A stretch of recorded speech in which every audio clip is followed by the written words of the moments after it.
ప్రతి ఒక్క ఇంట్లో కనిపించే ఫ్లవర్ ఏదన్నా ఉంది అనంటే అది మందార పువ్వే అంటారు. కానీ అందరికీ తరచుగా తెలిసేది ప్రతి ఒక్కరి ఇంట్లో ఉండేది ఈ రెడ్ కలర్ మందార పువ్వు ఒకటే ఉంటుంది. సైన్స్ బ్యాక్‌గ్రౌండ్ వాళ్ళకి ఈ ఫ్లవర్ గురించి బాగా తెలిసుంటది. ఇది మాల్వేసి ఫ్యామిలీకి సంబంధించింది. ఈ మందార పువ్వుని మేమైతే దాసాని పువ్వు అని కూడా అంటాము.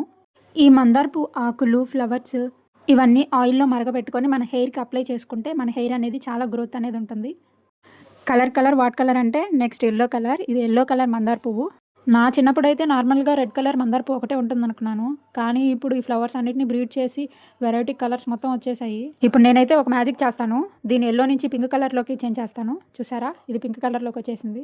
ఆల్మోస్ట్ పింక్ కలర్ అంటే నచ్చని వాళ్ళకి ఉండదు. ప్రతి ఒక్కరికి ఫేవరెట్ కలర్. కానీ నాకైతే కాదు. ఈ కలర్ అయితే ఇన్సెక్ట్స్ కూడా మంచిగా అట్రాక్ట్‌గా ఉంటదేమో. ఈ చెట్టుకైతే ఒకటే ఫ్లవర్ అనేది కాసింది. మిగతా అంతా బడ్ స్టేజ్‌లో ఉంది. నేను మళ్ళీ ఇంకో మ్యాజిక్ అయితే చేస్తున్నాను. Ready 1, 2, 3 go! ఇదేం కలరో మీరే కామెంట్ చేయండి.